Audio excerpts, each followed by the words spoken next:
У всех у нас есть любимые проекты, вспоминая которые невольно на душе становится приятно и тепло. И как ни странно, одним из таких проектов для меня является The Wolf Among Us от многострадальной Telltale Games. Для меня студия Telltale является ярким примером того, как можно пытаться брать все и сразу и не концентрироваться на чем-то одном, и по итогу остаться ни с чем. В свое время Telltale были студии, которые подавал надежды, так как у них были главные козыри в виде ходячих мертвецов и Волк среди нас. Но студия стала цепляться за популярные в раннее время франшизы, такие как Игра престолов, Стражи Галактики, Borderlands, Бэтмен и так далее. Не будем затрагивать прошлое Telltale, потому что сегодня я хочу с вами обсудить предстоящую и уже ставшую также многострадальной The Wolf Among Us 2. Мы обсудим с вами сам проект, массовое увольнение из студии Telltale, постоянные обещания с их стороны и стоит ли вообще ждать Вульфика среди нас. Уважаемые, а перед тем как мы продолжим, не забудьте поставить лайк или подписаться на канал, если вы здесь впервые. Ваша поддержка очень помогает развиваться каналу и находить новых и классных зрителей. Заранее вам спасибо, а я продолжу. Честно говоря, я был в шоке, когда узнал, что первая часть Волка выходила 11 октября 2013 года, то есть 10 лет назад. И что самое интересное, именно в этом году контора по продаже надежд из Telltale должна была выпустить вторую часть Волка, но этого уже не случится. Что же именно произошло, давайте разбираться. Если вы вдруг не знали, в 2018 году Telltale признали себя банкротами из-за бесконечных переработок и жалоб сотрудников, а также из-за отказа финансирования от инвесторов. Но студии повезло мега сказочно, ибо в 2019 году ее полностью выкупила компания под названием LCG Entertainment, владельцем которой был просто фанат студии Telltale. Ему было очень обидно от того, до чего довела себя студия Telltale и ее руководство. Новым главой студии стал Джейми Отили, или Атили. Мне всегда везет со сложными фамилиями. И да, это тот самый фанат. Одной из его первых целей было продолжить историю детектива Бигби или же Серого Волка. Если кто-то не совсем понимает, то The Wolf Among Us — это произведение по вселенной, которое принадлежит DC и Warner, которые в свою очередь являются издателями и авторами таких комиксов, как Fables или же сказки. В этой вселенной все возможные герои сказок, как, например, Серый Волк, Дровосек, Красная Шапочка, Белоснежка и так далее, живут среди нас, как обычные люди. Их называют сказаниями, и эти самые сказания вынуждены работать и крутиться в этом мире любыми возможными способами. А некоторым приходится еще тяжелее, так как большая часть сказаний похожи просто на чудовищ, и им нужно покупать чары, чтобы выглядеть как люди. У нового руководства Telltale была принципиальная цель вернуть всех старых разработчиков и авторов The Wolf Among Us и сделать продолжение на новом движке в сотрудничестве с Epic Games, которые будут только рады профинансировать чей-либо проект, чтобы он был временным эксклюзивом для их лаунчера. Первый трейлер вышел сразу же в 2019 году и навел такую приличную шумиху, потому что фанаты Волка и в принципе студии Telltale очень хотели и просили продолжения. Это очень брутальная, атмосферная и интересная история детектива, которому также тяжело жить в нашем мире. И плюсом ко всему, нашего главного героя все боятся, так как у него было очень темное и кровавое прошлое. Студия планировала выпустить первый эпизод зимой 2021 года, потом у них что-то пошло не так, пообещали выпустить проект в 2022 году и снова ничего. Зато в 2022 году выпустили полноценный трейлер, где мы увидели более качественную прорисовку и графику по сравнению с первой частью. Ну и классическая боевая сцена с набиванием морды кому-либо в стиле The Wolf Among Us. И вот уже в этом трейлере нам пообещали выход проекта на 2023 год, чего уже не случится, как я подсказал ранее, так как глава студии Telltale официально объявил о переносе проекта на 2024 год.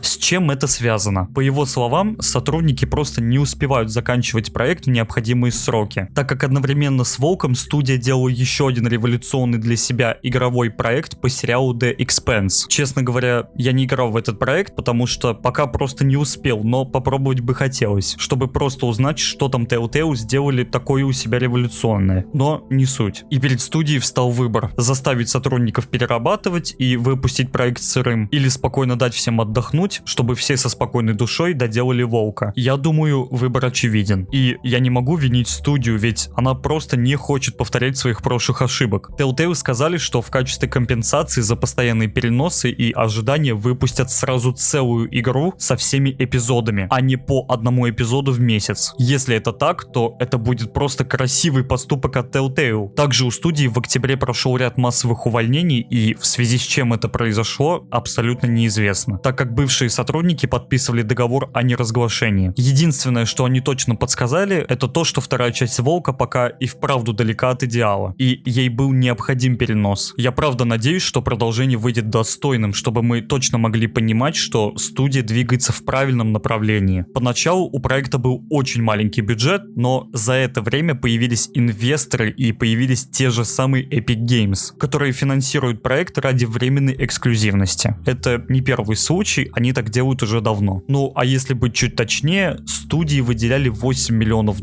на 3 проекта, 2 из которых это уже вышедшая The Expanse, все еще не вышедший Волк среди нас 2 и еще один проект, который пока никак не анонсировали. То есть, если так подумать, у Telltale есть по $2,5 миллиона на каждую игру. Много это или мало, не могу сказать, так как я особо не разбираюсь в этом. И да, чуть не забыл подсказать, вторая часть Волка будет выходить с официальными русскими субтитрами, что не может не радовать, так как первая часть выходила вообще без перевода на русский язык, и все качали русификаторы. Благо, это делается нетрудно. Рассуждая о студии Telltale и The Wolf Among Us, мне захотелось снова погрузиться в первый сезон, почувствовать эту атмосферу мрака и загадочности, и побыть немного брутальным детективом, который курит по 150 сигарет в минуту. Опять же, возлагаю свои личные надежды и уверенность на ребят из Telltale, и буду надеяться, что продолжение выйдет достойным. И к тому же, студия также заявила, чтобы проходить вторую часть, не обязательно играть в первую, что в принципе как-то странно, но посмотрим на конечную реализацию. Напишите, пожалуйста, в комментариях, знакомы ли вы со студией Telltale и играли в какие-либо их проекты. Мне будет очень приятно почитать. Спасибо вам за уделенное время и просмотр видеоролика. Хорошего вам дня и до встречи в следующих видео.